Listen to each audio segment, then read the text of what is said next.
Thank you very much. Thank you, Minnesota. This is a great state. We are going to win this state in a very short period of time. Thank you. This feels like the day before the election. So we have 20,000 plus people inside. We just set a new record.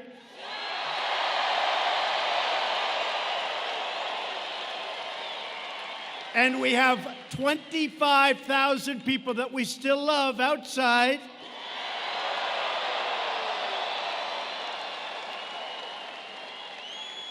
And close to 100,000 people wanted to come tonight. Thank you all. This is great. This is great. Thank you. I want to thank our great Vice President, Mike Pence, and Karen Pence for being here tonight. It is great to be back in the Twin Cities with the freedom-loving American patriots who make our country run. You know that. You know it.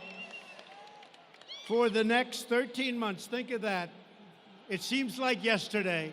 For the next 13 months, we are going to fight with all of our heart and soul, and we are going to win the great state of Minnesota in 2020.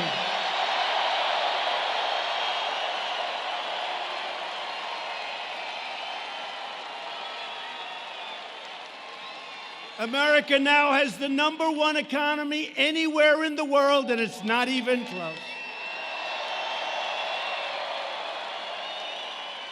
You know, I'm dealing with China right now.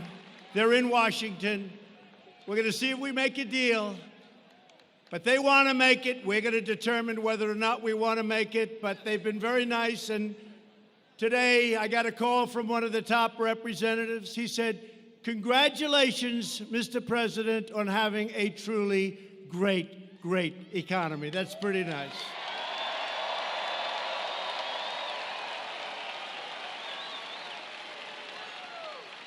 We picked up, since the election, trillions of dollars in value, and China has lost trillions of dollars in value. I will say this.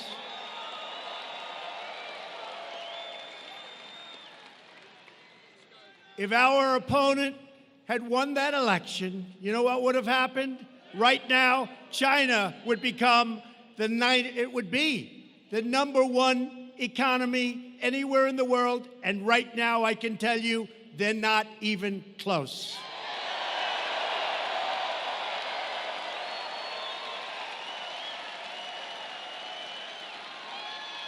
Our country is stronger than ever before because we are proudly putting, for the first time in a long time, we are putting America first.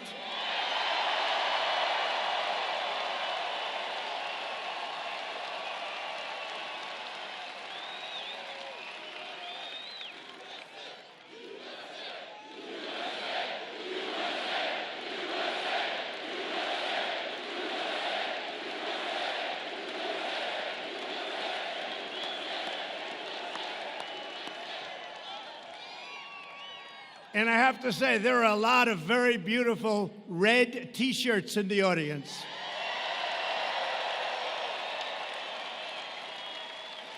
That was a record sale. They did very well. And I'll tell you what, cops love Trump. Trump loves cops.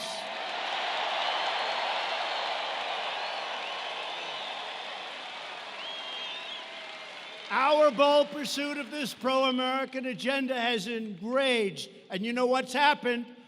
It's enraged the failed ruling class in Washington. Not easy to get them out, but we're doing it slowly but surely.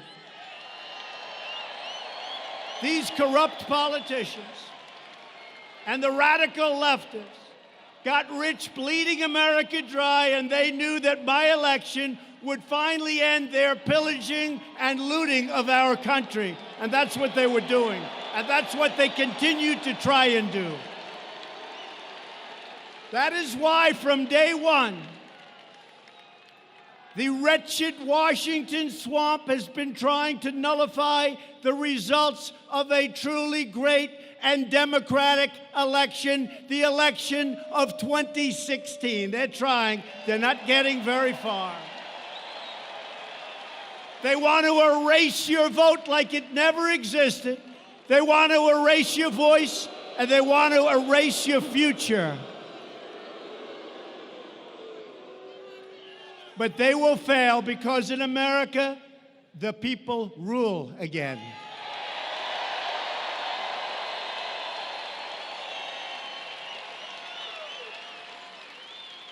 Do you remember that just 19 minutes after I raised my hand and took the oath of office, the Washington Post, a terrible newspaper that doesn't know how to write the truth, published a story, and in this case, they might have gotten it pretty correct. They said, the campaign to impeach President Trump has begun. That was the headline. Little did we know they weren't playing games. Think of that. That was 19 minutes after the oath of office. Months earlier, Peter Strzok. Remember, he and his lover, Lisa Page. What a group. She's going to win 10 million to 1. She's going to win. I'm telling you, Peter. I'm telling you, Peter, she's going to win. Peter, oh, I love you so much.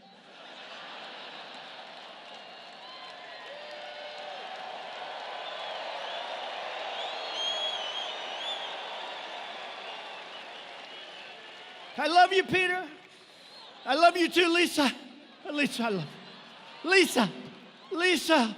Oh, God, I love you, Lisa. And if she doesn't win, Lisa, we've got an insurance policy, Lisa. We'll get that son of a bitch out. We got an insurance policy. And we're living through the insurance policy. That's what it is. The phony Russia hoax. Lisa, I love you. Now, the do-nothing Democrat con artists and scammers are getting desperate. 13 months, they got to move fast because they're not beating us at the polls, and they know it, despite the phony polls that you see all the time. They're phony polls. You know, polls are no different. Remember, I always used to talk about polls? I know polls very well. Polls are no different than crooked writers. They're crooked polls. They're crooked polls. No different. Well, that's a lot of media. Look back there. That's a lot of media.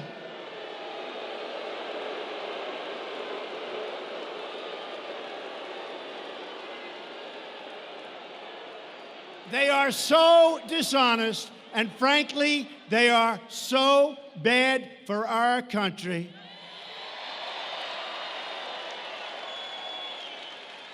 They are so bad. And they could be so good for our country. They could be so good. And maybe they'll change, and maybe they won't. I've been waiting for a long time. You know, after I won the last election, I said, you know, finally, it's okay.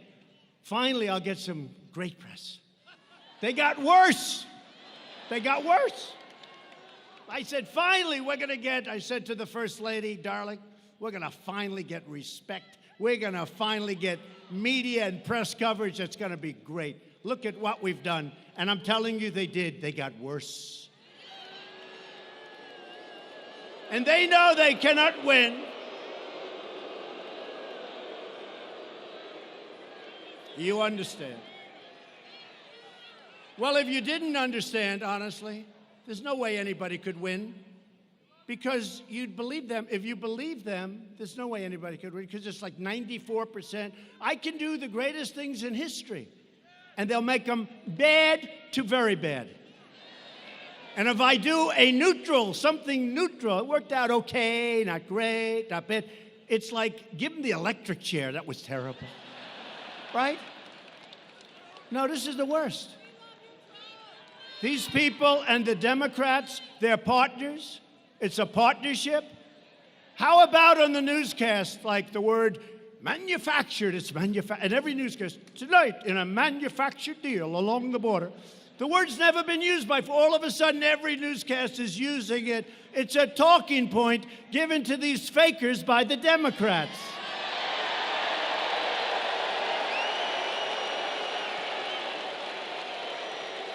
So they know they can't win the 2020 election. So they're pursuing the insane impeachment witch hunt. I've been going through it now.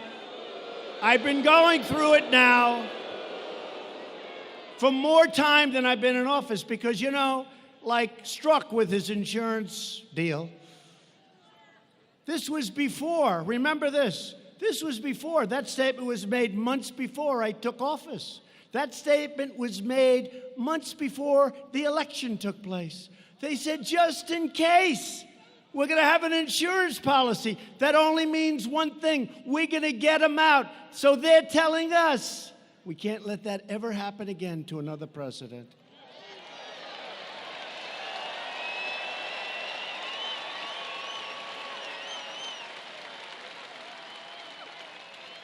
And Rush Limbaugh, Sean Hannity, a lot of people.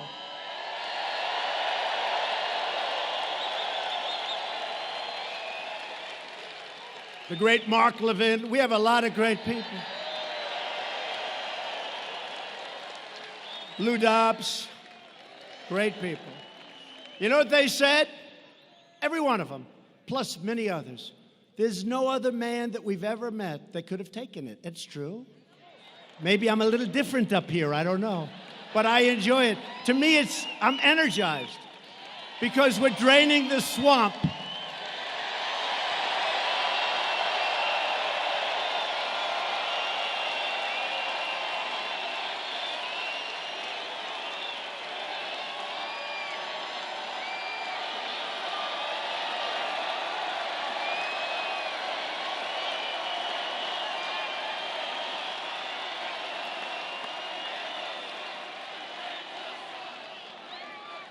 The Democrats' brazen attempt to overthrow our government will produce a backlash at the ballot box, the likes of which they have never, ever seen before in the history of this country.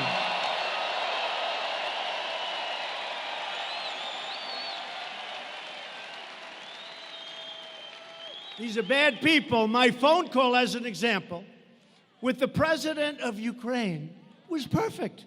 Everybody that looked at it.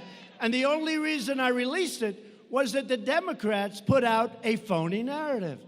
So I had no choice. And I don't want to do that as president. Every time a president from a country calls me or I call them, we have to release the text. How can you do business that way?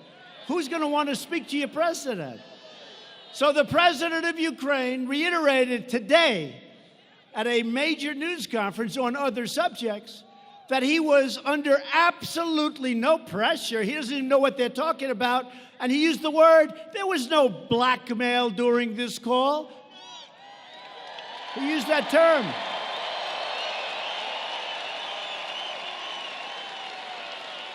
So in theory, that should be the end of it. Think of it. A president of the United States who's made our economy with a lot of help from all of you, frankly, but from Mike and from some of our great senators and some of our great people that we have with us. We made this the strongest economy in our history. We've rebuilt our military. We're taking care of health care like nobody's been able to do.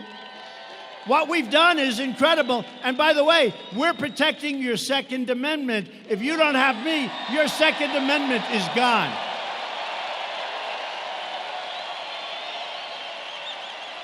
So, we have the greatest economy, the greatest military. We've rebuilt our military, $2.5 trillion, because when I took it over, it was a mess.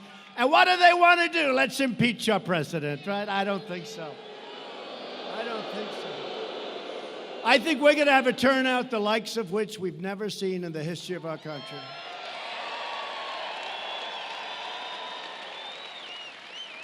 So we were really forced just to put it away.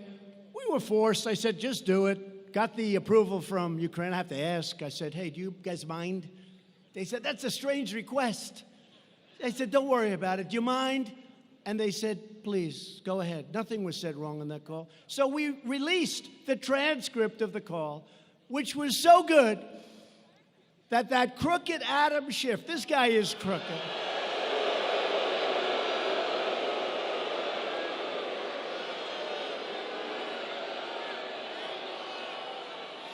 He had to make up a fake conversation that never happened, and he delivered it to the United States Congress and the American people. It was a total fraud. And then Nancy Pelosi said, oh, I think the president said that.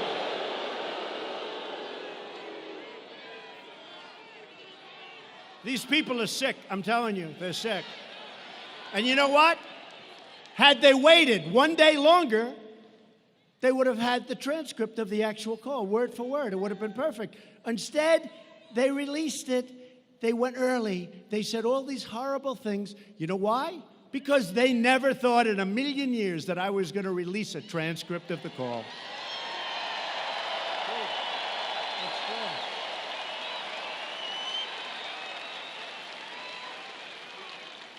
So Nancy Pelosi, upon hearing a false story from a whistleblower that had no clue what was going on in that call, or somebody gave her very bad advice, but also hearing it from Shifty Schiff.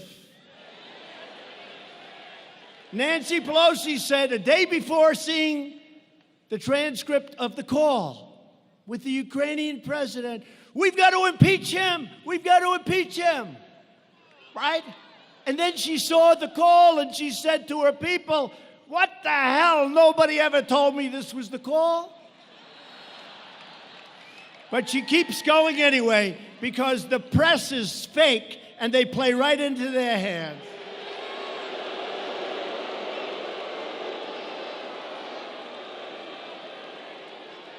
The do-nothing Democrat extremists have gone so far left that they believe it should not be a crime to cross our border illegally, and it should be a crime to have a totally appropriate, casual, beautiful, accurate phone call with a foreign leader. I don't think so.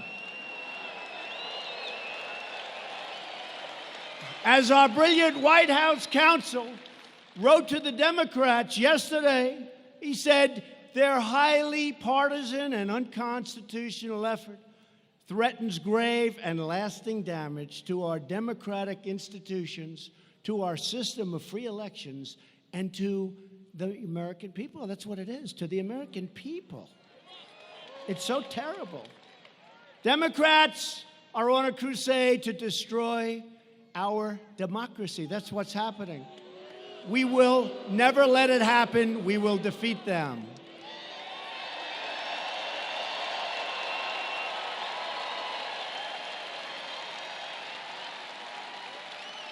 I mean, look at their debates. These people are crazy. They want to spend $99 trillion to redo buildings all over the United States. I said, what about China? What about Russia? What about India? What about all these other countries where that stuff is just flowing out? It's all right. Let him give you the answer. Man, did the cops act fast. He's already gone.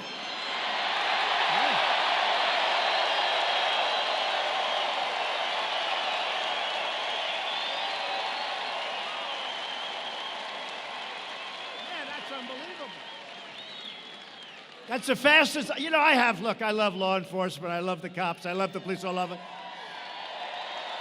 Minneapolis. You got a rotten mayor. You got to change your mayor. You got a bad mayor.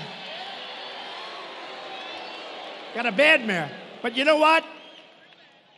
The police, I've done this a lot, and every once in a while who have very little disturbance. It's really, actually, is there any place where we can have more fun than at a Trump rally?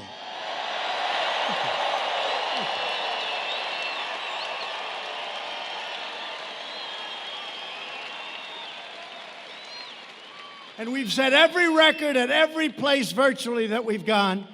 And one of the big musicians said, and Trump does it without a guitar. Can you believe it? Without a guitar. But this guy, so I've had it a lot where, but sometimes it'll take the police like 30 seconds, 50 seconds. It's like Roger Penske when you watch him, who's getting the Presidential Medal of Freedom, by the way, very soon. Great.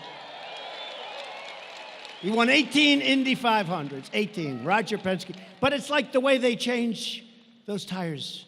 It takes 4 seconds to change the whole damn thing. I say, how the hell do they do it? That's the way these cops just reacted.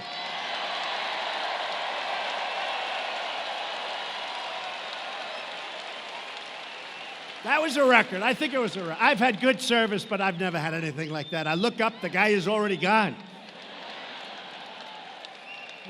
We love you with the red shirts. So now the Democrats are making a pathetic bid to save Sleepy Joe. Sleepy Joe Biden. And you know what? I'd love to run against him, to be honest. Anybody like that, if you can't beat him in a debate, you got a big problem, folks. Big. You can't beat him in a debate, you can't be president.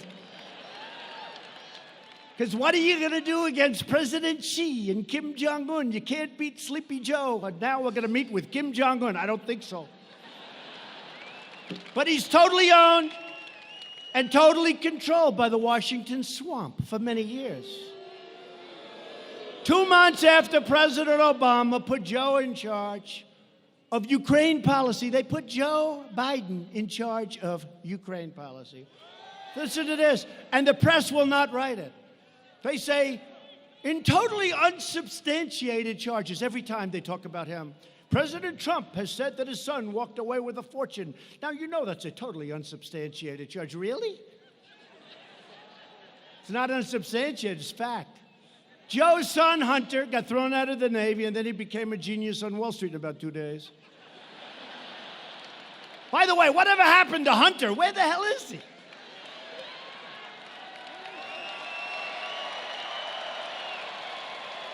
Where's Hunter?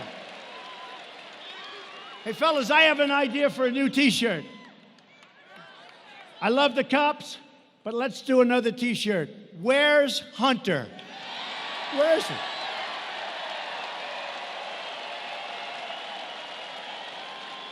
Here's Hunter being examined by Sleepy Eyes Chuck Todd or some of these people. Hunter, it's so great that you're here, sir. Hunter, I know they're giving you approximately $168,000 a month.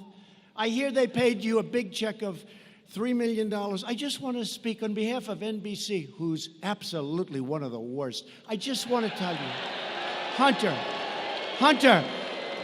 I just want to tell you, I couldn't be happier for you and your family. And I know you don't know anything about energy, and I know it's an energy company, but I think they made a great deal, Hunter.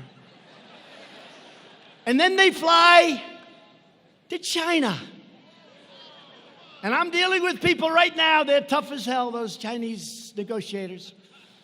And Hunter, who's not too smart, Hunter. He goes in, he has a meeting, he walks out in his fund with $1.5 billion, with a B, $1.5 billion.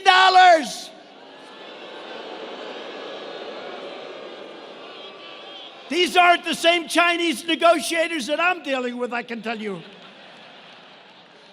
These are not the same ones, but we are doing very well in that negotiation. Now think of it. Where's Hunter? Okay, get it. So where is Hunter? I want to see Hunter ask these questions. Hunter, you know nothing about energy. You know nothing about China. You know nothing about anything, frankly. Hunter, you're a loser. Why did you get $1.5 billion, Hunter?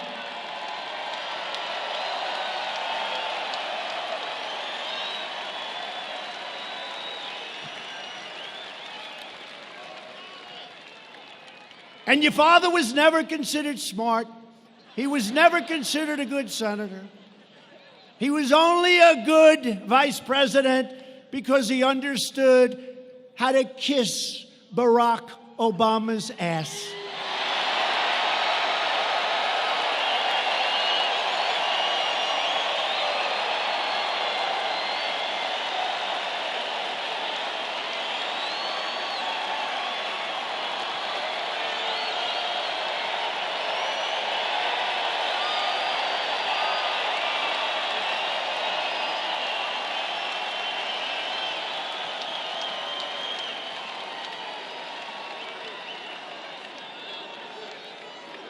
True.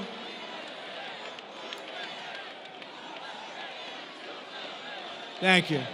Thank you. It's true. It's true. And they're always saying the same thing. Yeah, he got $1.5 billion. We admit it, they admit it, there's nothing. But always that same thing. President Trump made a totally unsubstantiated claim about Hunter Biden and his father. It's not unsubstantiated, you crooked son of a guns. It's 100% true.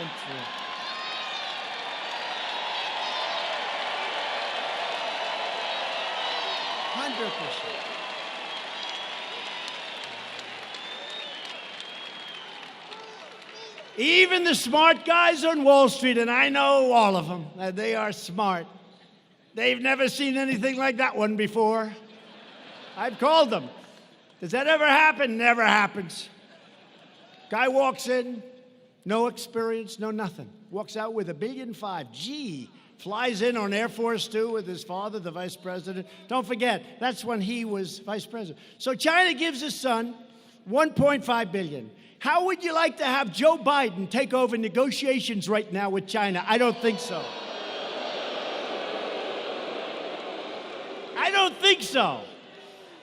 Meanwhile, Biden allowed China to rip off America for 8 years as vice president, and Barack Obama let him just rob us blind, and we're not doing that anymore. Those days are over.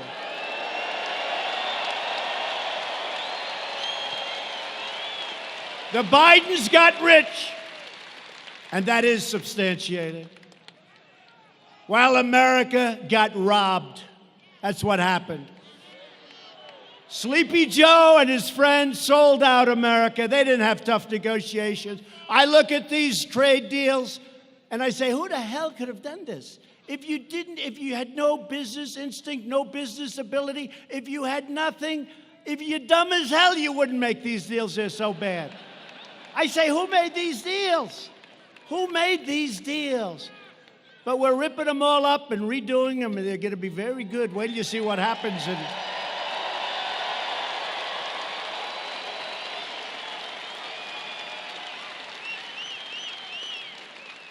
And now that I'm your president, you see it. America is winning again, and we're respected again as a nation.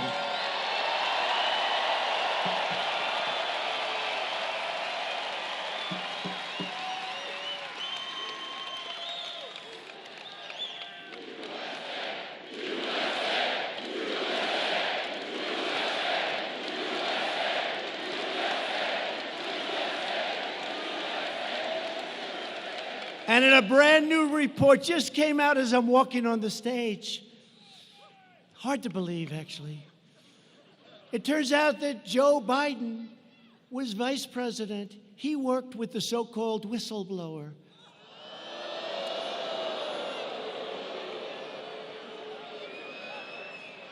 This is nothing but a partisan witch hunt, sabotage, and I'm sure they're going to say it's totally unsubstantiated. But one of them wrote the story. Congratulations, by the way. That's very nice. That's really good. That's the way you should do it. Good, good, good. In the twisted worldview of Democrats and the media, it's okay for politicians to ship our jobs to foreign countries, flood our communities with drugs and crime, and enrich themselves at America's expense. Their treachery is allowed because they go along with the rigged Washington game, and it is far more rigged. When I ran, I thought it was rigged, but this is crazy what's happening.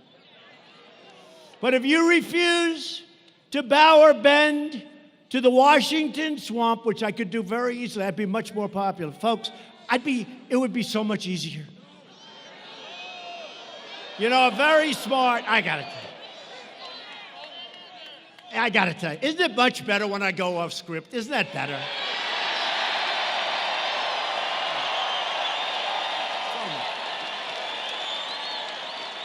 So much better. It's just.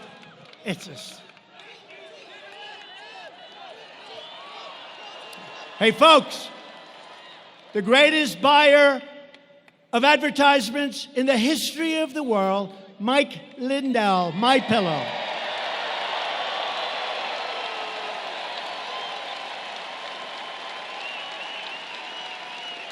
I have never seen so many ads. I think he's the greatest ad negotiator in history. And I told him, I said, would you do me a favor?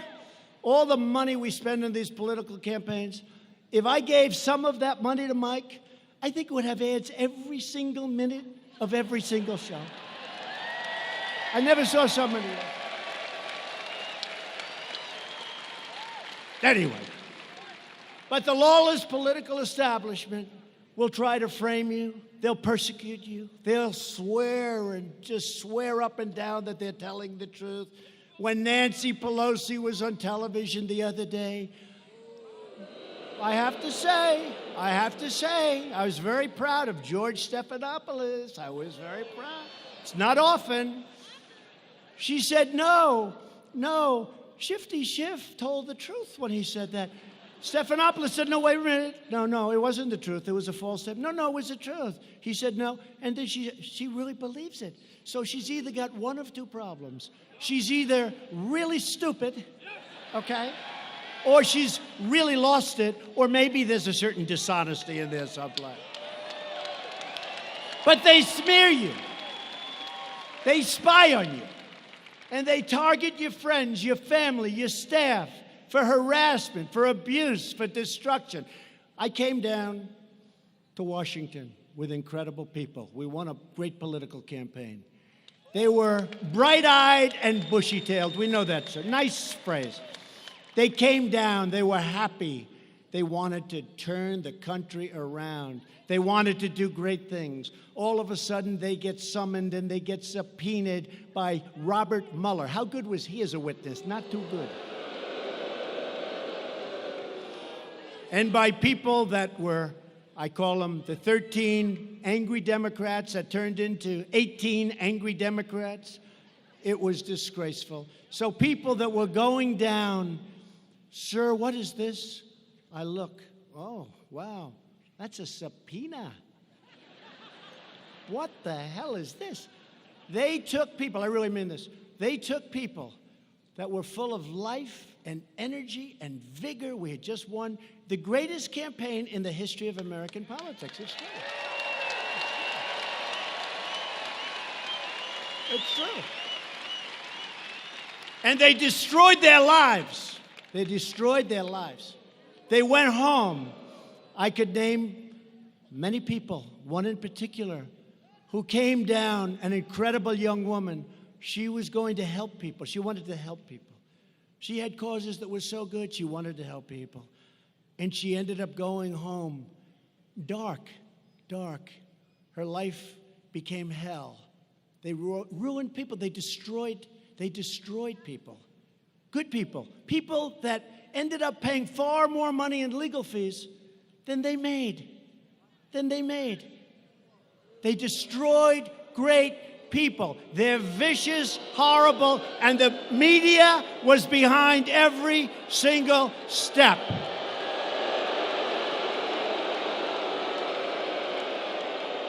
They destroyed so many lives. And they're continuing to do it, and it's a disgrace. When all of their ludicrous hoaxes have been exposed as frauds, these sinister fakers then try to impeach you for daring to call out their own corruption. There's nothing like the dirty political establishment. And I have to tell you, this is, a friend of mine, very smart, brilliant guy. He was with me about 2 weeks ago. We just got rid of the Russia hoax, and then a week later, the Ukraine hoax starts. I had a week of I can think about everything perfect, it's so beautiful. And he said, President, I said, call me Donald. You've called me Donald for 35 years. I will. Thank you, Donald. I've lost all my friends because they're all scared to talk, honestly, I'm the president. They can't talk to me anymore. It's like they're afraid. They respect the office. It's true. They say, President, I say, do me a favor, Richard. You've called me Donald for 35 years. Call me Donald, please. I want somebody to call me Donald.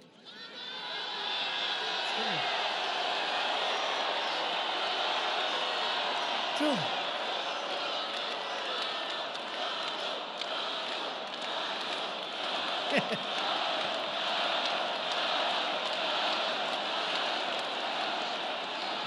He said to me, I just told him, call me. He said, President, I can't do it, he said. So I says, President, you've been here now for, think of it, almost 3 years. Can you believe we're here 3 years? It's we.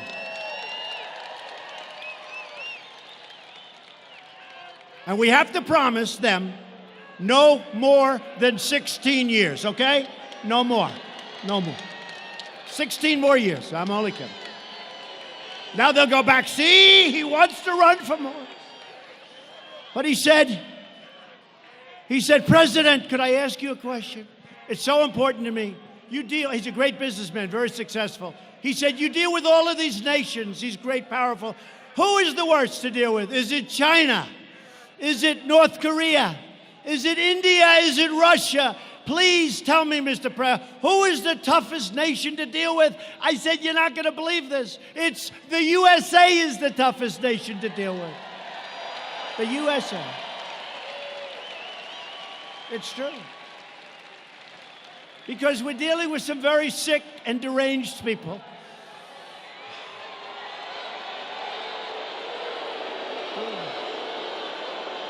There's nothing that the dirty political establishment hates more than a president that they cannot intimidate, own, and control. They're trying to stop me because they know that I don't answer to them, I answer to you. It's true.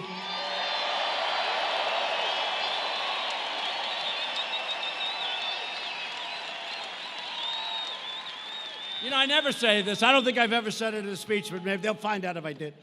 Then they'll give me Pinocchios. He said it before, but I don't know if I ever said it in a speech.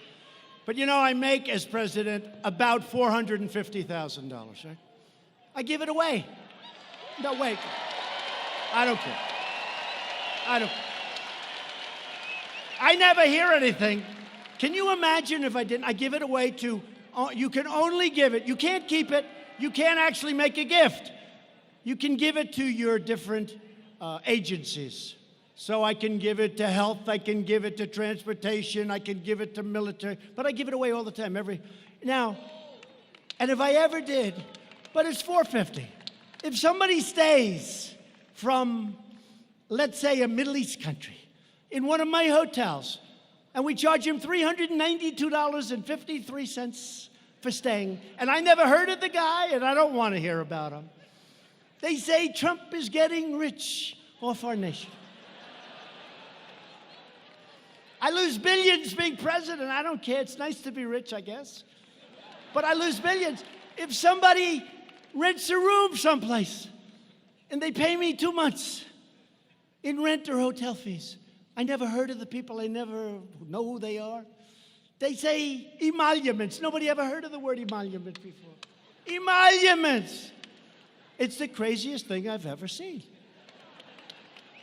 I tell you, it's cost me billions of dollars to be president. It really has. And at some point, I'll probably have to prove that, and I look forward to doing it. It's very easy. It's very easy. And there is nothing that makes me happier than making that decision to run and win and straighten out the mess that these people have created.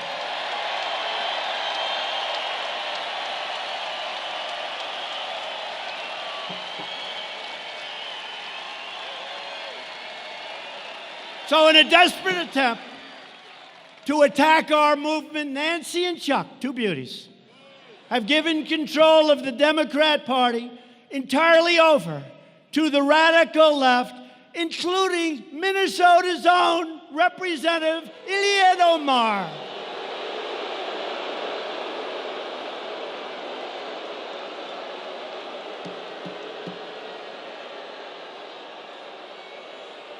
You know, I know you people.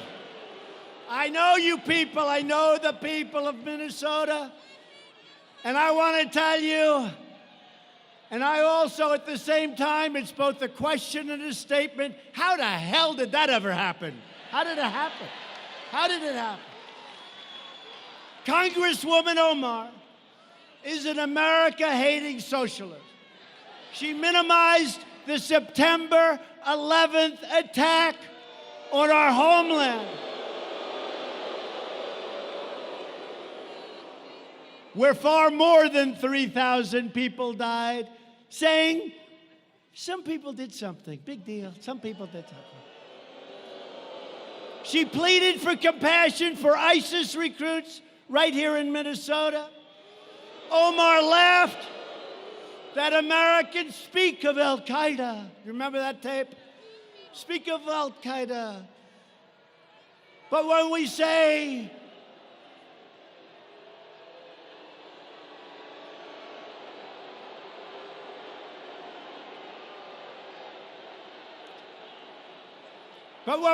something about the United States, you just don't say America with any intensity. Remember that?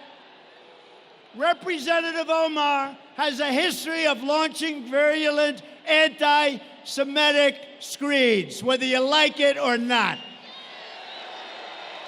She said the U.S. support for Israel is all about the Benjamins. She said that pro-Israel lawmakers have an allegiance to a foreign country. Omar wrote that Israel has hypnotized the world. May Allah awaken the people and help them to see the evil doings of Israel and the United States.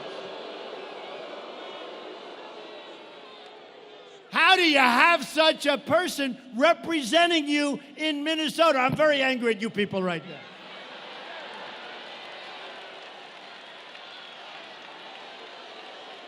She is a disgrace to our country, and she is one of the big reasons that I'm going to win and the Republican Party is going to win Minnesota in 13 months.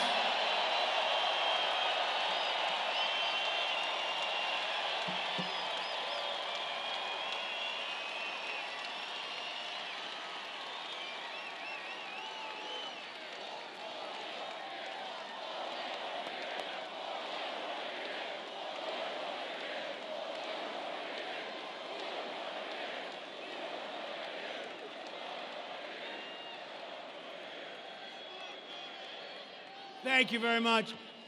So we're honored to have with us today a special guest, a man that really is a terrific, talented writer. He knows a great deal about all those tangled lies of Omar. Mr. Scott Johnson of Powerline. He wrote some stuff. I can't believe it. Where's Scott? Where's Scott? Thank you, Scott. Thank you, Scott. What a job. Man, do you have her figured out. The only problem is, Scott, it's incredible talent, much more talented than most of these people that you heard about. The problem is they never pick it up. They don't want to pick it up. But we pick it up, Scott, and the people get it, and we thank you for your great reporting. Thank you. Thank you very much. As Scott reported, everything about Omar is a fraud, including her name. Scott reports his sources told him that, quote, Omar's legal husband was Omar's brother and that she had married him for fraudulent purposes. You mean like coming into the United States, maybe? And as Scott says, we have seen a plethora of congressional scandals in our history, yet we have never seen scandals like Omar's in Congress, and nothing gets done about it. I hope that some of you people are looking, because what AOC has gotten away with campaign financing, and what I call it AOC plus 3, that's what it is, and Omar is one of the 3. What AOC has gotten away with all of that money that she used for her personal self with campaign finance is worse, and nothing happens to them, but it happens to you, and it's not fair. The fact is, we're in a struggle for the survival of democracy in America. The only message these radical socialists and extremists will understand is a crushing defeat on November 3rd, 2020.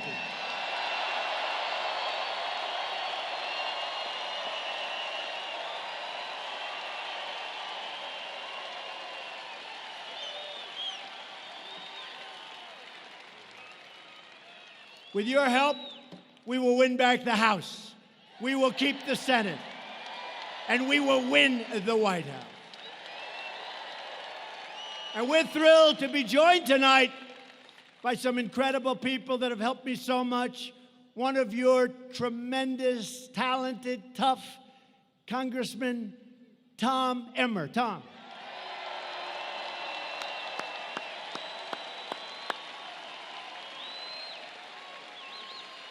Also, a man you don't want to fight him and you don't want to play him in hockey because he was tough.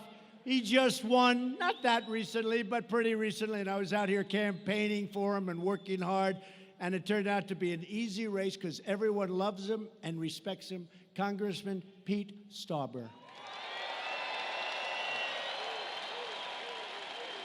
And a man who gets in the trenches, and he just doesn't care. He wants to win for the people. He loves you. He loves this state. He loves this country. Jim Hagedorn.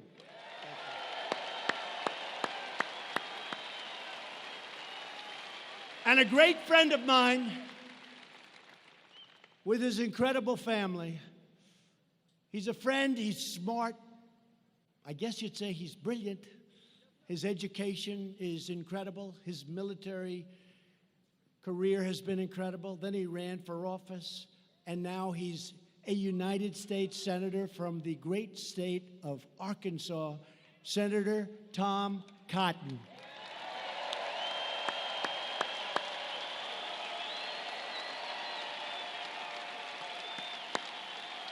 Great guy. And Minnesota Senate Majority Leader Paul Gazelka. Paul. Thank you, Paul. Minnesota GOP Chairwoman Jennifer Carnahan. She's been incredible.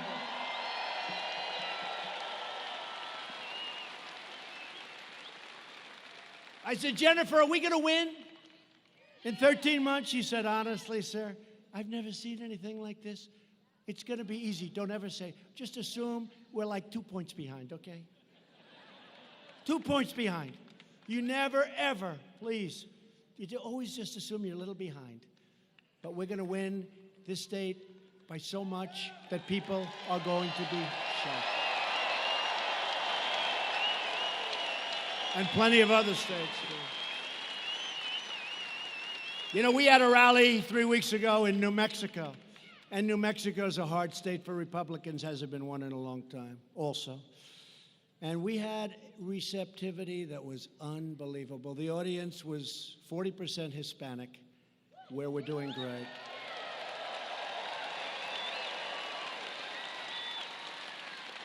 And you know, Hispanic, they understand borders better than anybody, better than we do. They understand safety.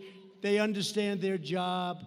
They don't want people taking it away. They don't want crime. They understand it better. That's why we're doing so well. But we're in New Mexico, and I'm telling you, that was electric. But honestly, all evenings are electric. We haven't had any bad ones. We haven't. They're all electric. A woman who headed up the great state of Michigan for me, a state that hadn't been won in a long time by a Republican, for whatever reason, but it hadn't been right. I guess we didn't have the right candidates, right? But a woman who would call me constantly. I'd say, I don't want to talk to her. She's giving me a headache. Sir, if you make one more trip, you're going to win Michigan. I say, all right. I make the trip. I go back home. I get a call the next morning, sir, we need one more. This went over and over and over. And we ended up winning the state of Michigan.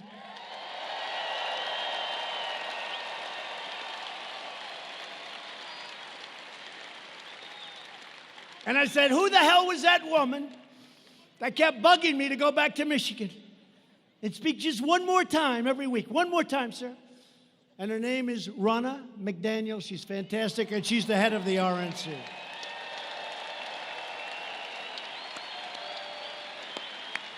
She's great. And our campaign manager, a man who's really been, you know, they used to say that Crooked Hillary had a very, very sophisticated campaign. After she lost, they said, I guess it wasn't sophisticated. We had a sophisticated campaign. Nobody knows the world of computers better than this guy, Brad Parscale. Remember when they used to say it? You know, I never got credit. My father used to teach me, if you can do it for less and win, that's good. He wasn't talking politics. The last thing, he's looking down. He's definitely looking down, not looking up. He was great. He was tough, but he was great. But my father would say, if you can do it for less and win, that's a good thing, not a bad thing. If you can build a building for less money than the guy across the street, and if it's a nicer building and you can rent for less, that's like a good thing. So in the campaign, we spent much less money than crooked Hillary Clinton, much. And we won. And we won. We won 306 to 223. That's a pretty big, remember? Remember they said? Electoral college. And by the way, when you run, if you're running, the electoral college is like the 100-yard dash. And the total vote, you don't go certain places. You focus. Electoral college, we have to explain to them, it's different. So we won 306. And you remember they used to say, one's the 100-yard dash, you practice. One's the mile, you practice. It's a different race. Winning the total vote is much easier, in my opinion. The electoral college, I had to go to 22 different states. For the total vote, I'd go to like 4 states maximum, right? Much easier. It's much easier. I'm all for it. But the Electoral College is better for our country because it forces you to go places that you wouldn't go. I love Maine. I went to Maine 4 or 5 times. I needed 1 point. Maine gave me 1 point. And what happened? I went there numerous times. Everyone said, why? Because I was told by these fraudsters back here in the media that Trump cannot get to 270. He cannot get. They had me maximum, if everything worked, right, at 269. So I kept going to Maine. And you know what? We won that 1 point in Maine. But I kept going. They say, why? I said, well, first of all, it is really a beautiful place. But we won the point. But they said he cannot get to 270. I heard this for months and months. I had such a headache. Almost as bad as listening to Mike's damn commercials about those pillows. Maybe I need one of those pillows to cure my headache. Does it cure headaches? I think so. But here's the thing. So they said he cannot get to 270. In other words, you can't win. You don't get to 270 yourself. You can't win, right? He cannot do it. There's no way of doing it. And they were right. I got to 306.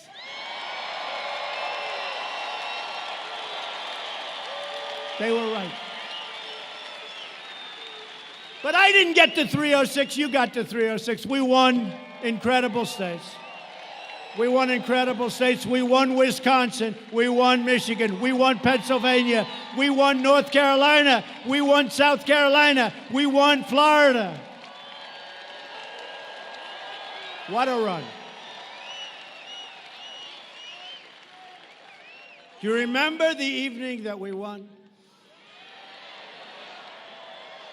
I think, look, forgetting me, I think it was one of all of us together because we all worked hard. I was the messenger, but we all worked hard. That was our victory, not my victory. But that was one of the greatest nights in the history of television. One of the greatest nights. And hopefully it'll go down when we're allowed to get all of this stuff seeded. You know, it's like a tree. You plant it, it has to go, but it needs a little. That's why we need the 4 more additional years. It's got to grab on and catch. So they can't destroy it.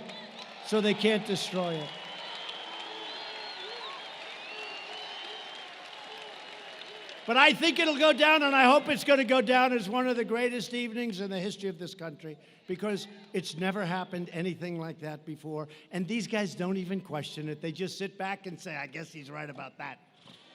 I'll never forget the night before. I was at a tremendous arena. The place was going crazy. It was like this, going crazy.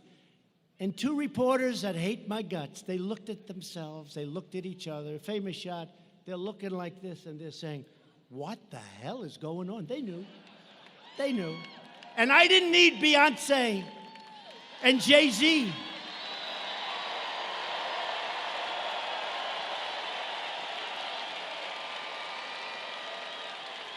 And I didn't need little Bruce Springsteen and all of these people. They got all these people. They'd come in because you couldn't get a crowd. They'd come in, they'd sing, they got Bruce Springsteen. Okay? He'd do about 2 songs and leave. What happens is they leave, and then everyone leaves with them. And she's still speaking in front of the same lousy crowd. It's the craziest thing I've ever seen. And then they complain sometimes I'll use a terrible word like hell. The other day I used the word hell. I got hell. They said he used terrible language. I used the word hell. It was so bad. But you got to hear Jay-Z, the words he was using. He was using the F word all over the place. And then the next day they say, I use bad language. The word hell is a terrible word. These people are sick.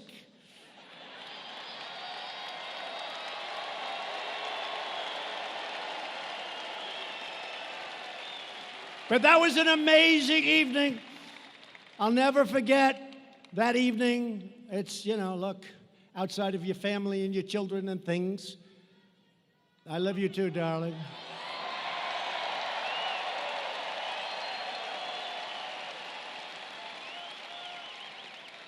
It was one of the highest rated evenings in the history of television. You add up all those networks. Remember the woman crying? Oh, my God.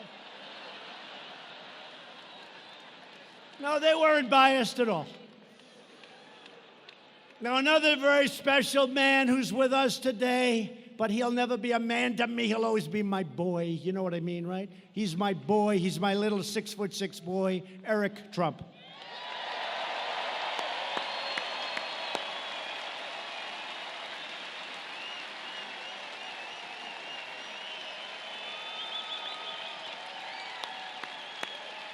And the parents understand that, right? They may be big and strong and older, and to a parent, a child is always their boy or always their little beautiful girl. And I know that's probably politically incorrect. They'll say, it was terrible what he said about women. Terrible. But they're our boy and they're our girl, and it doesn't matter how old we get and how old they get. Is that a correct statement?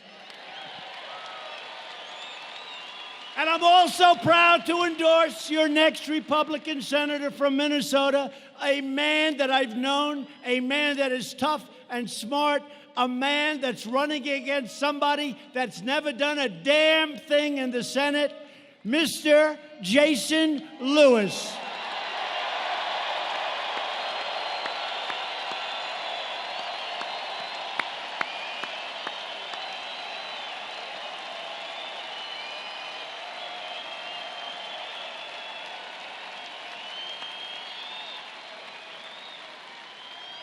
And Jason did a great job in Congress. Congressman Lewis, thank you very much. And thank you for putting up with all of this stuff, because I'll tell you, it's going to be nasty. It's going to be nasty. They're going to make up stories about you. They're going to say things that's going to want to make your wife say, why did I marry this guy? Just say, don't worry about it. It's just another phony story. Thank you very much, Mr. and Mrs. Lewis. Jason, thank you.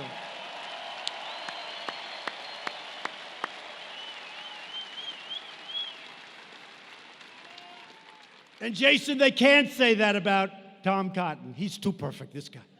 He can't say it. They can't say it about you, Tom. Anyway, good luck, Jason. Do well. And I don't know why, but with all of the great people I just introduced, for tonight, maybe this is the most important verse. Because I turned on a very good show in the morning, Fox and Friends. They treat us great. I just want fairness. What a great group. Ainsley and Steve. And by the way, Brian's gotten a lot better, right? Brian was a 7, and he's getting close to 10 territory. And Steve has been so great, and Ainsley is just incredible. And sometimes Pete Hegseth gets on there for the weekends. Right? And how good does Jesse Waters do? How good. Right, just some really great people. And again, Tucker's been very good, I have to say. He's been good. Smart. He's been great. Tucker. And the legendary Sean Hannity. Great. Number one show. Sean's got the number 1 show. And Laura Ingraham was knocking him out of the park. Laura.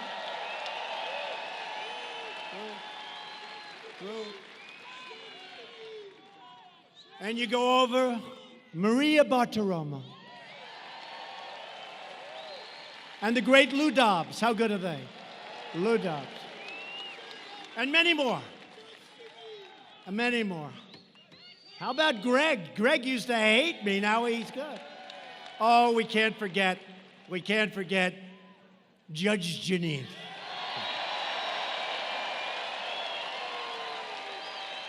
I would be in such trouble if I forgot Judge Jeanine. No, these are great. And there are many more. I just, look, I'm just rattling some names off, but they're just terrific people. They're terrific people. But a man that I have to really say something very special about. So I'm watching Fox and Friends early in the morning, very early in the 6 slot, because I'm out of there pretty good. And I see a handsome young man named Bob Kroll, Cops for Trump.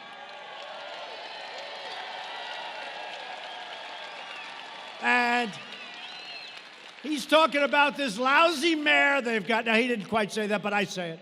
He's talking about this lousy mayor that won't let the cops, the police, the law enforcement. My father always used to say, son, he meant it too, never say cops. It's disrespectful. Say police officer. I say, okay, Bob. But honestly, the truth is with time, I love you guys, whether you're cops, police officers, law enforcement, I'll call you whatever you want. It doesn't matter. You are so great, so respected. You don't even know how much our public loves you. You don't know it. You don't know it.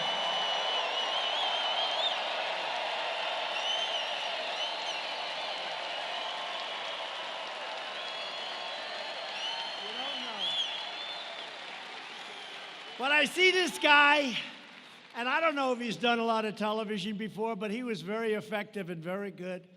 And he was saying how the police aren't being allowed to take care of this rally.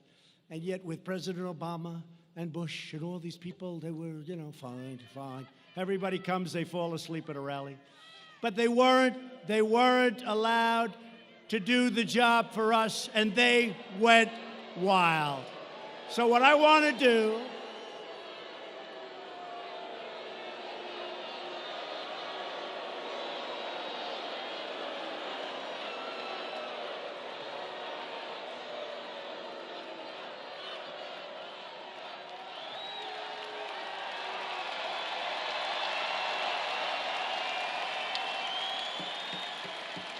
go home to mommy.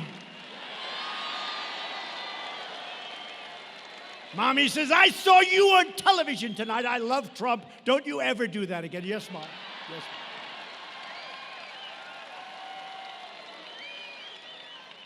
But the job he did before the election, I came right here to Minnesota, and I pledged to address this really important issue. And it's the issue of law enforcement. And when I saw this man, this great gentleman on television, pouring out his guts, pouring out his heart, I don't know him. He knows I've been good to law enforcement. He knows I've been good to, as my father would say, the police. He knows I love the cops. He knows that. And so does everyone else. I mean, so many shirts, so many red shirts, and there are plenty of people here without the red shirts. And I want to just tell you, the respect that we have for law enforcement is unbound. It's unbound. Come up here, Bob, come up.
What can I say after that?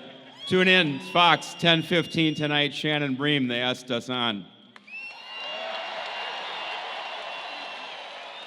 How can you thank this guy for everything he's done for law enforcement? Wonderful president. Thank you, fellas. Thank you very much. Thank you. Great people. Thank you.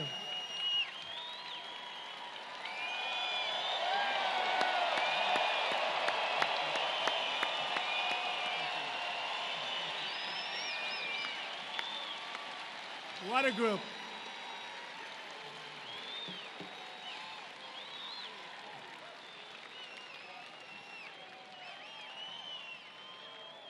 I think your very weak mayor made a mistake when he took them on. As you know, for many years, leaders in Washington brought large numbers of refugees to your state from Somalia, without considering the impact on schools and communities and taxpayers. I promise you that as president, I would give local communities a greater say in refugee policy and put in place enhanced vetting and responsible immigration controls. And I've done that. Since coming into office, I have reduced refugee resettlement by 85%. And as you know, maybe especially in Minnesota, I kept another promise. I issued an executive action making clear that no refugees will be resettled in any city or any state without the express written consent of that city or that state. So speak to your mayor.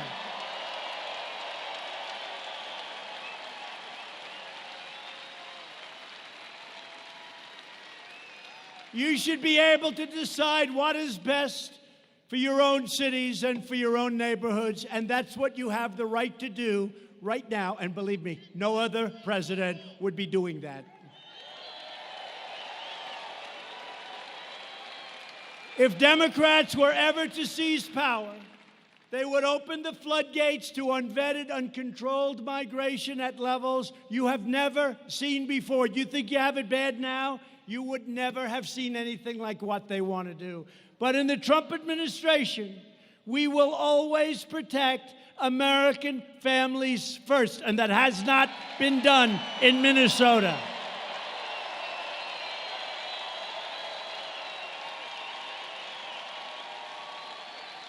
We've also implemented the strongest screening and vetting mechanisms ever put into place. We are keeping terrorists, criminals, and extremists the hell out of our country.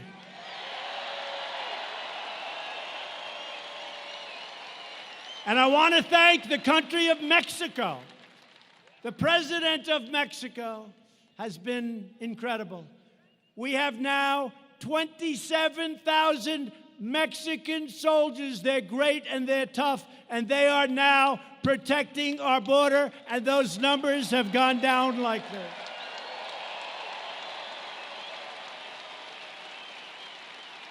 Thank you, Mr. President. We will not make the mistakes made in European countries that allow a violent ideology to take root in our country, on our shores. We're not going to allow it to happen.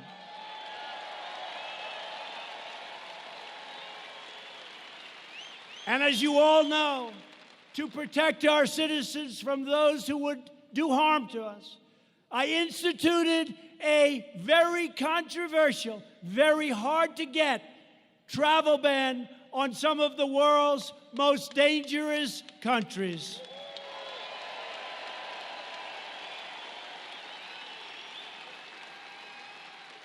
And the other day, one of the fake news reporters in the back said they were talking about the travel ban, and they said, well, you know, the president has lost in court. They said, where? On the travel ban. And he's right.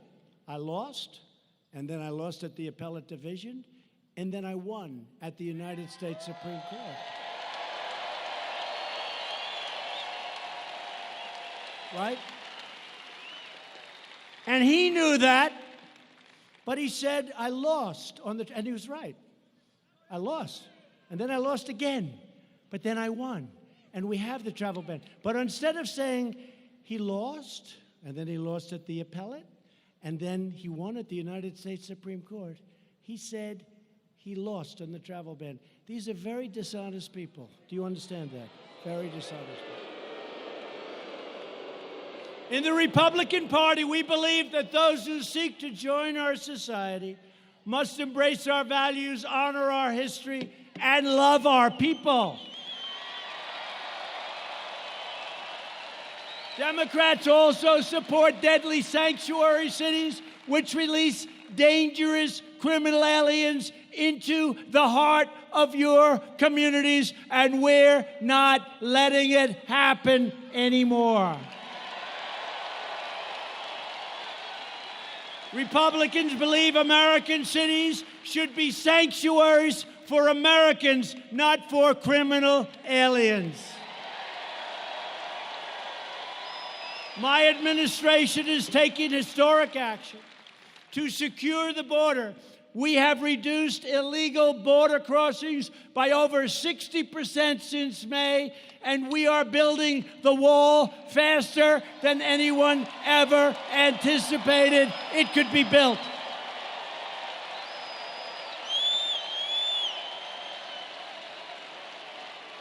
And this is a serious wall. You've all seen it.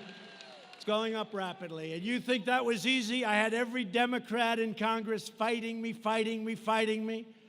I had a lot of the rhinos fighting me. They say, see, he's not getting it built. He's not getting. Let me tell you, you have every Democrat fighting you. We took it from here, and we took it from there, and we took it from all over the place, and we got that thing. That's the biggest patchwork of financing you've ever seen, and that sucker is going up, and it is the finest. It is the strongest. It's largely 30 feet tall, which is the maximum height that they wanted.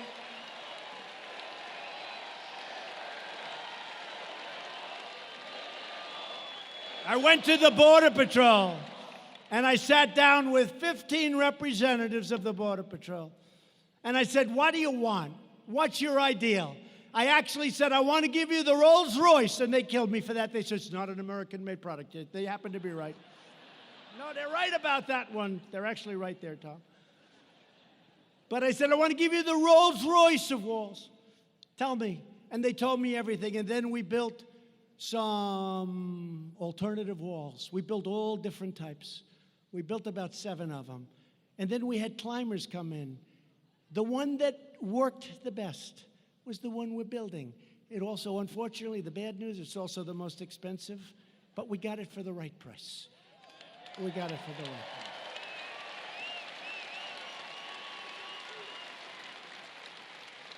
It's steel, it's hardened concrete, it's deep, it's high, it's a thing of beauty. And it's going to keep bad people out of our country. That's what it's going to do.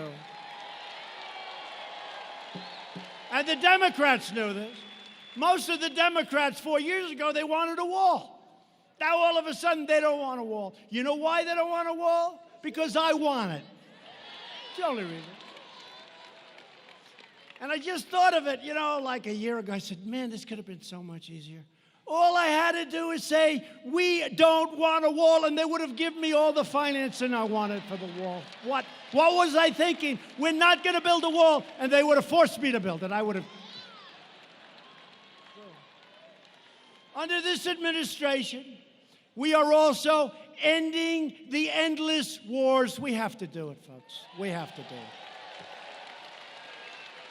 We have totally defeated the ISIS caliphate, and I did that in rather quick time, if you remember. Because we have the greatest fighting machine now. When I came in, it was totally depleted. We have great generals. We have great war fighters. And they did it so fast. I flew to Iraq. I met with the generals, right? I met with the generals. I said, I hear it's going to take a year to 2 years. Sir, we could do it in 2 weeks. I said, what? They don't let us fight, sir. They don't let us fight. We want to fight. They don't let us fight. I said, I let you fight. I said, how come if they say it's going to take anywhere from a year to 2 years, you say you can do it so quickly? He said, sir, we're going to hit him from the front. We're going to hit him from the back.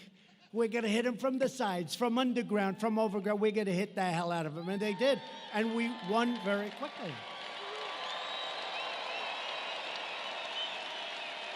But from now on, we want to fight where it is to the benefit of the United States of America, not to the benefit of other countries. And we will only fight to win. We're only going to fight to win. We don't fight to win. We don't fight to win. The Turks have been fighting with the Kurds for 2 centuries. And Turkey, as you know, is a NATO ally. But I've been rough on them. We've defeated 100% of that ISIS caliphate and no longer have any troops in the area. We don't have any troops. The troops have been pulled out, where Turkey is carrying out now a very tough campaign against the Kurds. Get them out.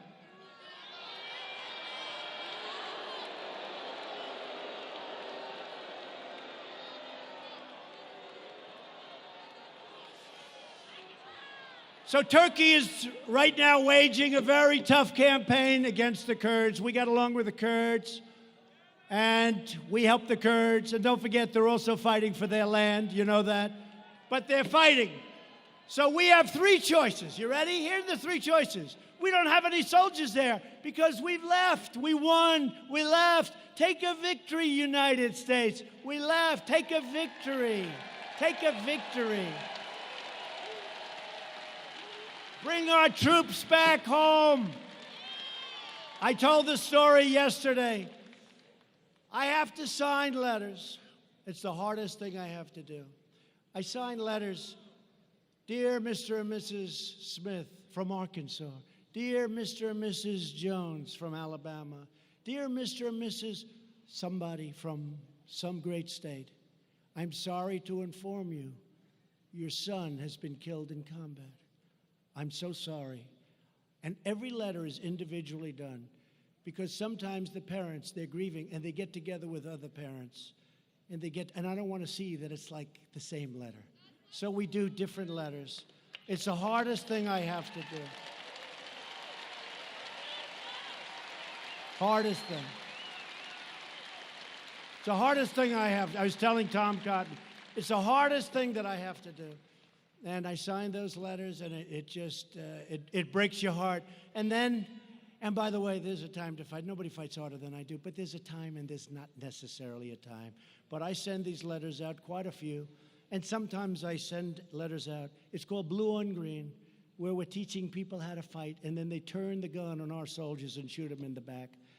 And that's the hardest thing for a parent. I have all of them. I know every one. That's the hardest thing for a parent, when they get notification because they learn how their child has died. When the so-called people that we're teaching how to fight turn the gun on them and shoot. We've had a lot of that, a lot of it in Afghanistan, more than we've ever had proportionally before. It's a horrible, horrible thing. But I have to sign these letters. And sometimes I go out to a place, Dover Air Force Base. It's a very tough experience. Mike Pence goes. I go. Other people go. Tom Cotton goes. We go out there, and we meet the parents and the families, the wives, the children, the sisters, the brothers. We meet them, and we talk to them. And their son or daughter is being flown in from some faraway place in a coffin. And these things are just impossible. I don't know how parents can do it, even. And I'll meet them, and we have a particular colonel. That's all he does. So good, so professional. And that's what he does. He said, I greet the dead, sir. I greet the dead.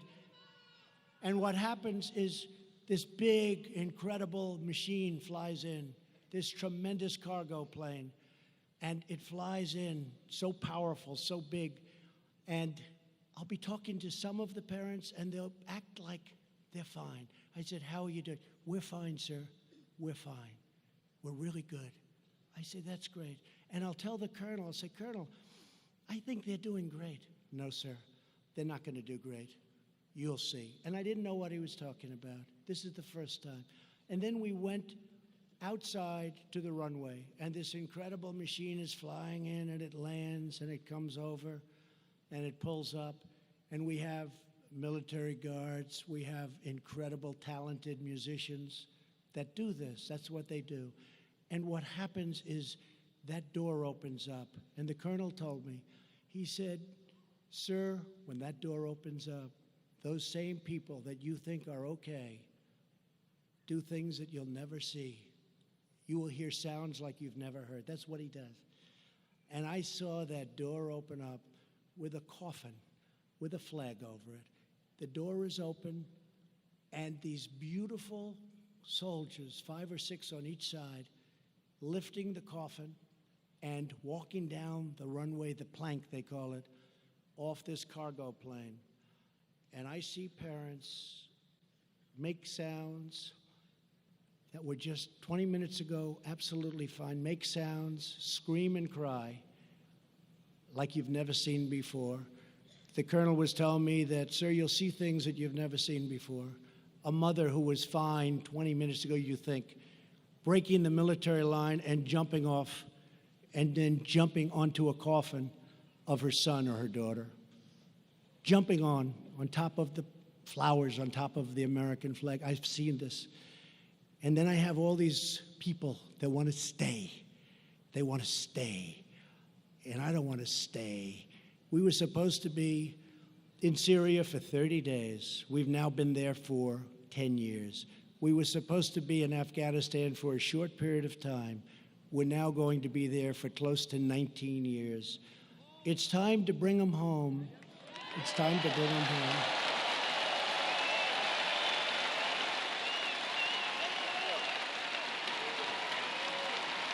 It's true. Time to bring them home.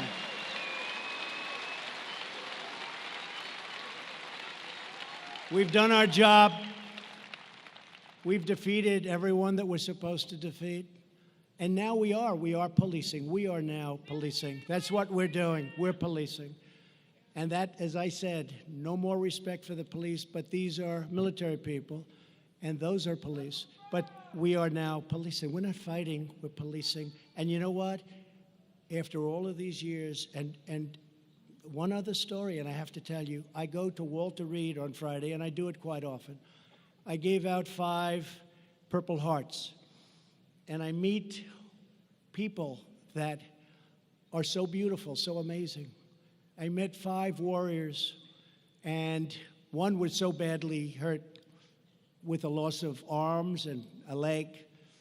Another one, they're just very, very devastated. But these are great, great people.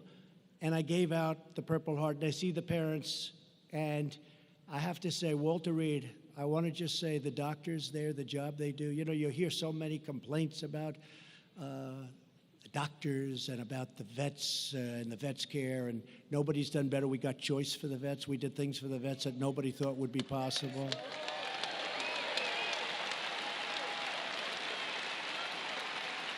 But I saw these young men, and I gave them their Purple Hearts, and their parents were there crying. And one of them was so amazing. I said, "What's your problem?" "Sir, my face was blown apart. My nose was absolutely just blown apart." He said, "Sir, it's incredible." And I looked at him and said, "That's the most beautiful nose I've ever seen." "What do you mean?" He said, "A doctor worked on my face for 10 hours in the field. He said there were 1,000 fragments." Now, I don't know if that's right, but, well, a lot. He meant a lot. He said there were 1,000 fragments. He rebuilt my nose with glue. He glued the bones together. He rebuilt my nose. I say, "You have the most beautiful nose I've ever seen," and it's true. And his father came over to me. He said, "Sir," father was crying. He said, "Sir, honestly, my son looks better now." He said, "My son did not have a good-looking nose. Now look at it. It's beautiful. It's beautiful." But these doctors at Walter Reed and these Army and Marine and the medical doctors, they are unbelievably great people. And they see sights that you and I hopefully will never see. They see things that nobody will ever see. And there's nobody like them. And I have to give a shout out to those people. There's nobody like them.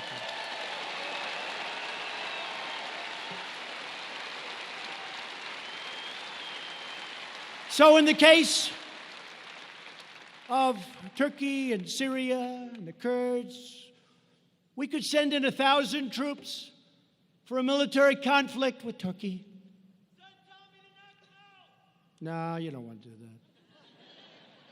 We could hit Turkey very hard financially. Or we could mediate a deal between Turkey and the Kurds. I like that. Let's mediate a deal. But remember, they've been fighting each other for hundreds of years. And we were artificially put there, in this case, by President Obama. So we did our job, we knocked out, and I'll tell you another thing. We have to be treated fairly. We have to be treated fairly. We're not treated fairly by other nations. We captured many, many ISIS fighters. Most of them came from Europe. They came from Germany. They came from France. They came from all of these countries. And we called them. I called them myself in many cases. I said, take your fighters. They said, we don't want them. You take them. I said, no. We did you a big favor. They're citizens of Germany. They're citizens of France. They're citizens of these various countries in Europe. Take your fighters. We don't want them, sir. We don't want them. And I said, how unfair are we treated? We do them a great favor, and they won't take the fighters.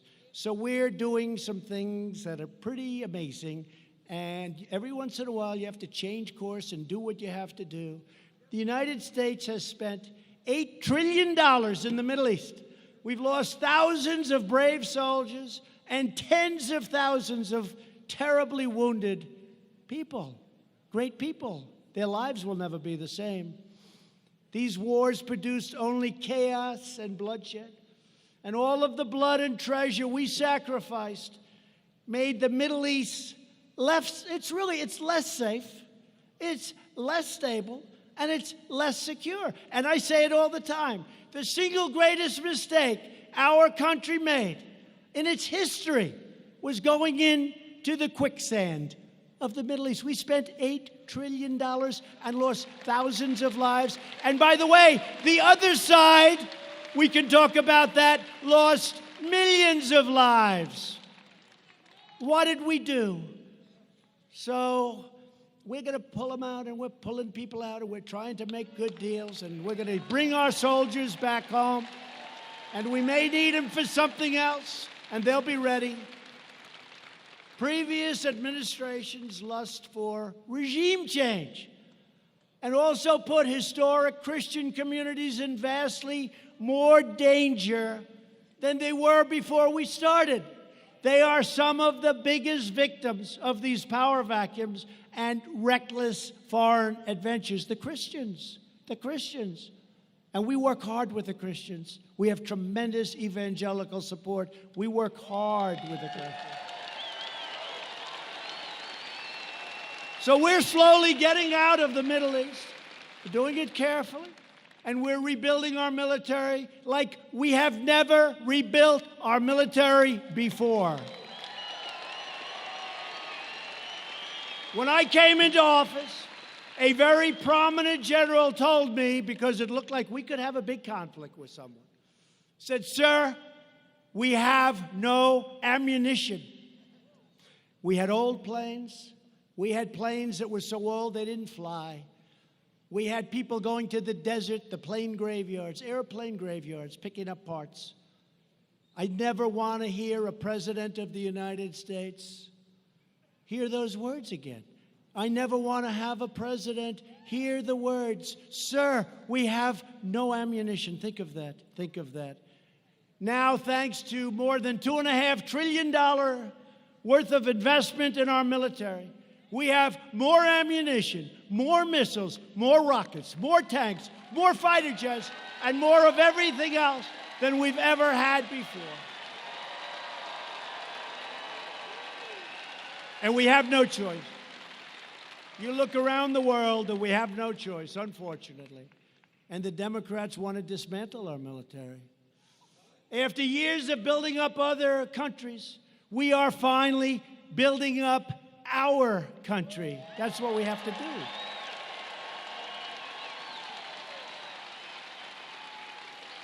We're replacing the disaster known as NAFTA with the brand new U.S.-Mexico-Canada agreement, USMCA, a giant victory for our farmers, ranchers, workers in Minnesota. Congress should pass USMCA immediately. We hope that Nancy Pelosi can start thinking about passing some legislation instead of thinking about nonsense. And to protect our industrial backbone, I place tariffs on foreign aluminum and foreign steel. And I'm also fighting back against years of chronic trade abuse from China, and the supply chain of China, which was unbreakable, is now breaking wide open. And they understand that. And I don't blame China for what's taken place over the last 25 years. I blame the people that led our country, that let that happen, where hundreds of billions of dollars a year was taken from our country to build China. It's not China's fault. In the previous administration, they put our nation's natural resources under lock and key, including thousands and thousands of acres in a place called Superior National Forest. Last year, I traveled to Duluth and announced that we would be ending this injustice, reopening Superior National Forest, and restoring mineral exploration for the iron ore mines of Minnesota. Tremendous jobs.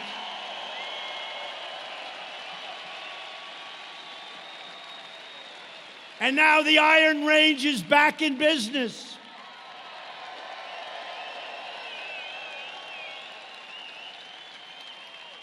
And the last time I was here, a man came up to me and said, "Sir, President Obama took our heart away, took our life away." I'll never forget it.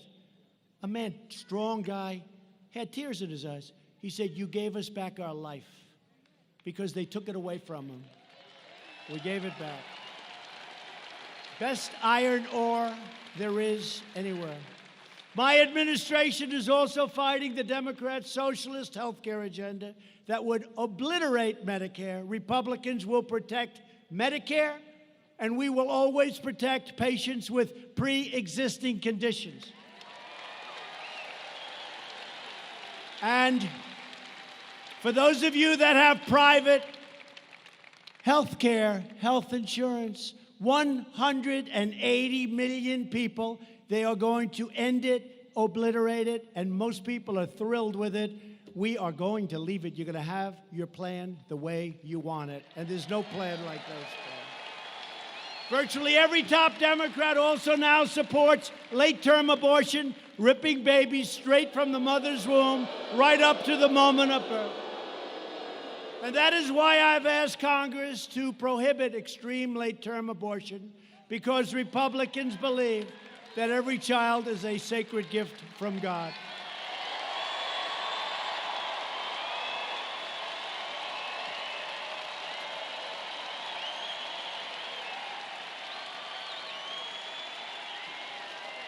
Democrats are now the party of high taxes, high crime, open borders, late-term abortion, socialism, and blatant Washington corruption. The Republican Party is the party of the American worker, the American family, and it's the party of the American dream.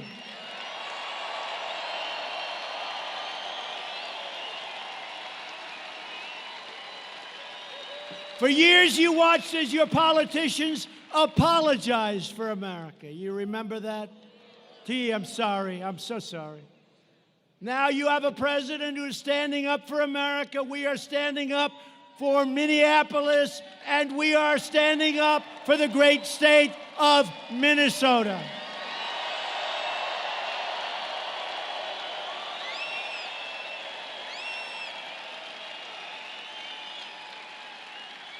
We begin this political campaign with the best record, the best results, the best agenda, and the only positive vision for America. We begin this campaign with, right now, almost 3 years of perhaps the most successful administration in the history of our country.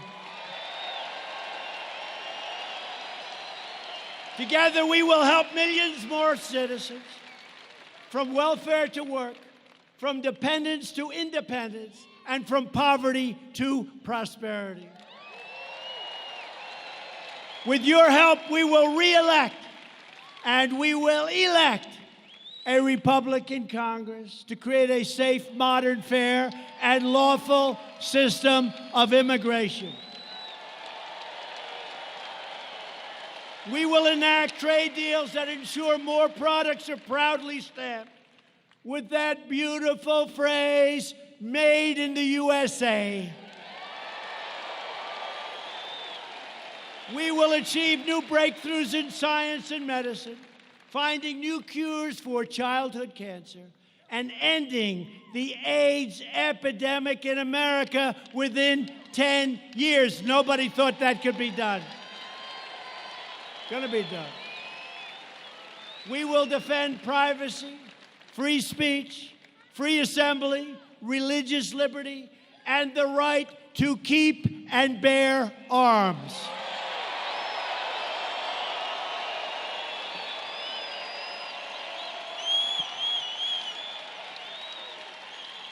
And above all, we will never stop fighting for the values that bind us together as one America. We support, protect, and defend the Constitution of the United States.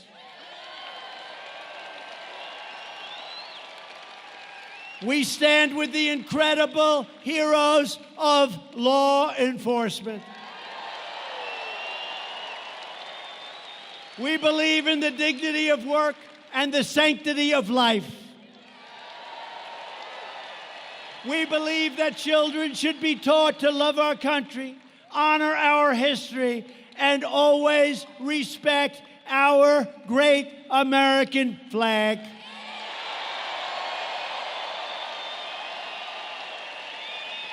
And we live by the words of our great national motto, "In God we trust."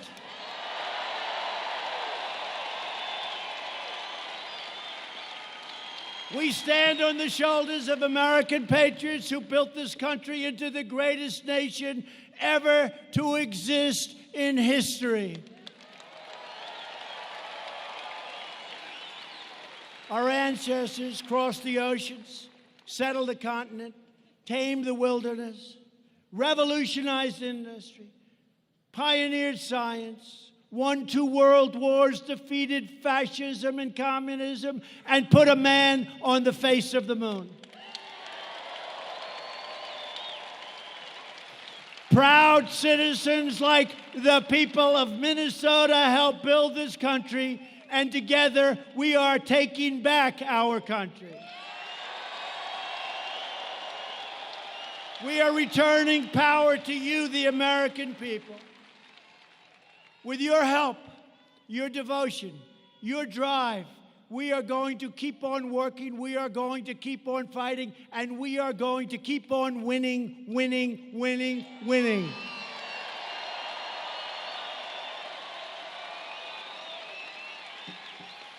We are one movement, one people, one family, and one glorious nation under God.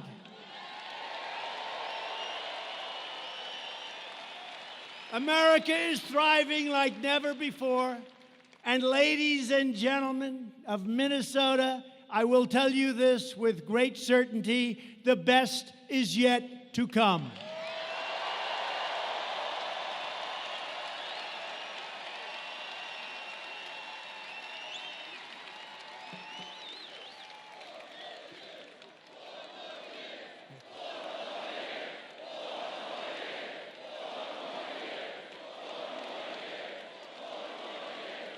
Thank you very much. And just in concluding, together we will make America wealthy again. We will make America strong again. We will make America safe again. And we will make America great again. Thank you, Minnesota. Thank you.